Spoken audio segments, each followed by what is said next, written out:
Cailan Ashvale had never believed in fate. He believed in strategy. He believed in strength. And he believed that any king who let his heart make decisions for him deserved to lose his throne.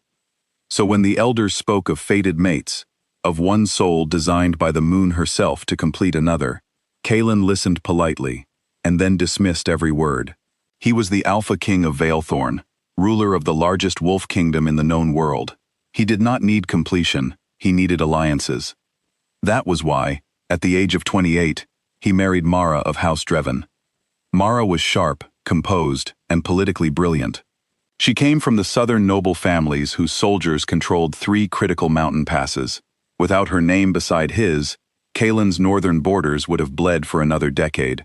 With her, the war ended in a season. Their wedding was celebrated across 7 kingdoms. Poets wrote about the union. Councils called it masterful. And behind the closed doors of their shared palace, Cailan and Mara looked at each other with the quiet, mutual understanding of 2 people who had made a fair trade and nothing more. They were not unkind to each other. They were simply strangers who happened to sleep under the same roof and wear matching crowns. Cailan told himself that was enough. He had Valethorn. He had peace. He had power. Those were the things that lasted.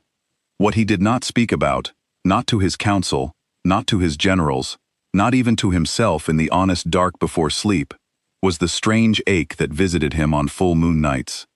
A pull without direction, a reaching with nothing to hold. He had felt it since he was 19, and he had learned to ignore it, the same way a soldier learns to ignore an old wound. You stop naming it, and eventually it becomes background noise. At least, that was what he believed. Then the Peace Summit was called. It was a rare thing.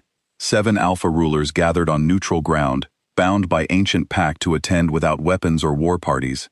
The purpose was simple: to discuss trade routes, shared borders, and the slow encroachment of a sickness spreading through the low-blood villages near the mountain crossings. Cailan arrived with Mara at his side, and his usual armor of indifference worn perfectly in place. He shook hands. He smiled when it was required. He listened to men who talked too long and said too little. And then the doors at the far end of the great hall opened, and the delegation from Aldreich walked in. Aldreich was Valethorn's oldest enemy. 3 generations of conflict. Blood on both sides going back far enough that most people had forgotten the original cause and were simply fighting out of habit.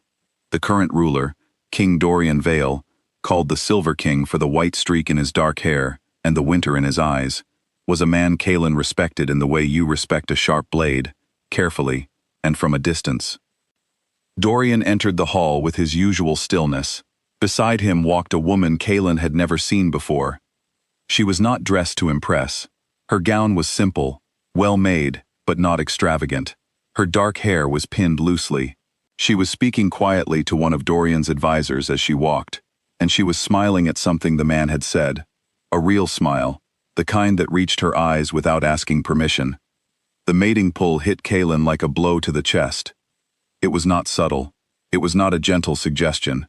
It was every wolf instinct he had spent a decade locking away detonating at once, sudden and absolute, like a fire that had been waiting patiently for oxygen. His body went completely still, his vision narrowed. For 3 seconds, 3 full, humiliating seconds, there was nothing in the hall except her. Then he breathed, he blinked. He reached deep into the part of himself that had learned to rule, and he pulled every wall he owned up around what had just happened. By the time Dorian Vale reached the center of the room and greeted the assembled kings, Cailan's face was stone. His grip on Mara's hand beside him was steady.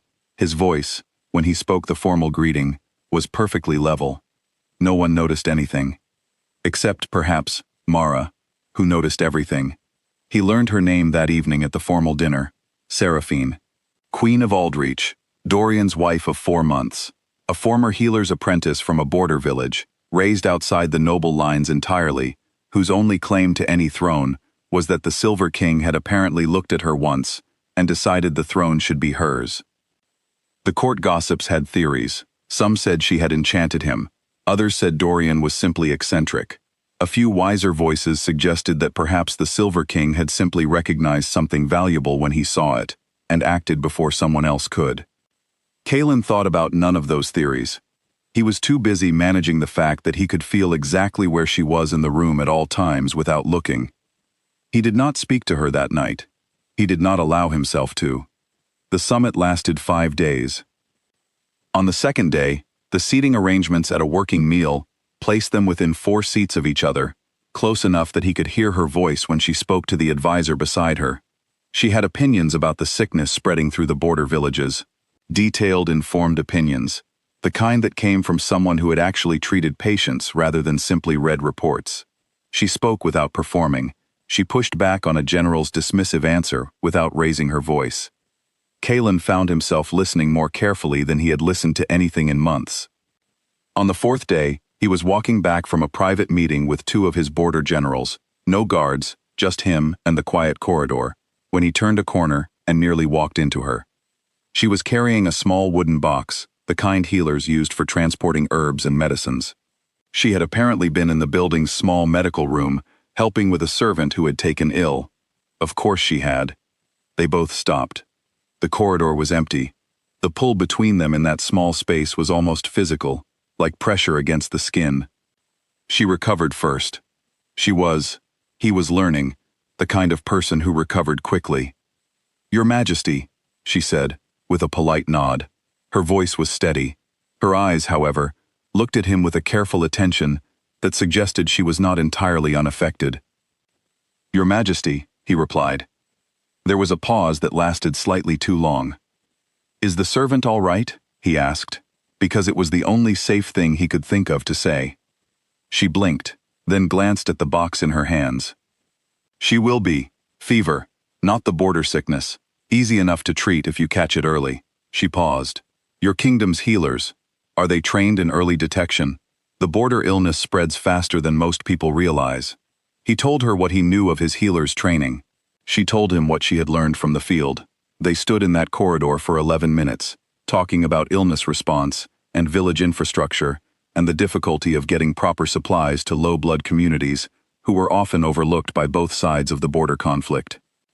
She laughed once, a short, surprised sound, at something dry he said about a particularly pompous council member's approach to charity. He had not meant to be funny. He was not usually funny. The sound caught him off guard, and he felt something behind his ribs shift in a way that alarmed him. He excused himself before anything worse could happen. That night, he sat in the dark of his chamber for a long time and said nothing to anyone. After the summit, he returned to Valethorn and threw himself into work, with a focus that impressed even his most demanding generals. Border patrols, land disputes, infrastructure projects that had been sitting untouched for 2 years. He accepted every burden his council placed on him and invented a few more of his own. It helped, somewhat. Daylight hours were manageable. The full moon nights were harder. Months passed. He heard news of Aldreich through the usual political channels. Dorian Vale had signed a new trade agreement with the eastern ports. Aldreich's army had been restructured. Queen Seraphine had opened a public healing house in the capital city funded by the royal treasury. The last piece of news made him pause over his dinner for longer than was reasonable. Then a crisis arrived that made all of it complicated. The border sickness, which had been manageable in small pockets, broke into a spreading outbreak. It moved through wolf-blood communities faster than anyone had predicted, crossing both Valethorn and Aldreich's territory within weeks. Neither kingdom could manage it alone. A joint response was not optional. Kalen sent his best healers and his finest medical supplies. Dorian sent resources and soldiers to maintain order. And Seraphine, because she was exactly who he had already understood her to be, insisted on going to the border camp herself. When Kalen received word of where she would be stationed, he stood at his window for a long time. Then he told his council he would oversee the Valethorn side of the response personally. His council was surprised. He overruled their concerns with 3 sentences and started packing. They worked the border camp for 2 weeks. Adjacent operations, crossing into shared space when the patients required medicines from both kingdoms combined. They developed a rhythm, efficient, professional, and charged with attention that everyone around them could feel, but no one dared name. On the 12th night, a child was brought in who had been sick for 4 days without treatment. She was small, barely 7 years old, burning with fever, and barely conscious. The Valethorn healers stabilized her, but she slipped back twice during the night. Seraphine stayed beside her for 6 hours straight, adjusting the treatment, checking her breathing, speaking quietly to her, in the way people speak to those they are trying to anchor to the living world. Just before dawn, the child's fever broke. Kalen had been standing in the tent entrance for the last hour. He did not remember deciding to stay. He had simply not left. He watched Seraphine exhale, long and slow, and brush the hair from the child's forehead with a gentleness that had nothing to do with queens or crowns, or the complicated politics of their lives. She was just a woman who had decided this small person was going to live, and had refused to accept any other outcome. Something inside him stopped fighting. On the final night of the border operation, a storm came in hard from the north. One of the larger aid tents collapsed under the wind, and the chaos scattered people across 3 different shelters. Seraphine's guards lost track of her in the confusion. She had moved toward the collapsed structure to help, because of course she had. Kalen found her 20 minutes later in an empty healer's station at the edge of the camp. She was unhurt. She was mud-covered, and clearly irritated at herself for getting separated from her people. She was the most real thing he had seen in years. They took shelter while the storm passed. There was one lantern. There was nowhere comfortable to stand. There was nothing, finally, to hide behind. She spoke first. "I felt it," she said quietly. "At the summit. I didn't understand what it was, but I felt it."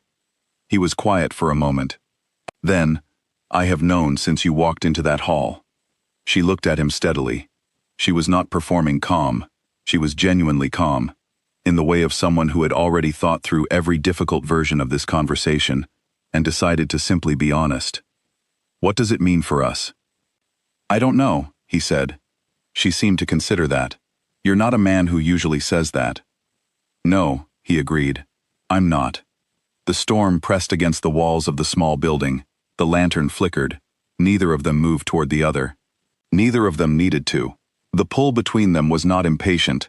It had already waited this long. "I made vows," she said, not as an accusation, as a fact she was placing carefully on the table between them. "So did I," he said. "The same way. Just a fact." "Then we are where we are," she said. "We are where we are," he agreed.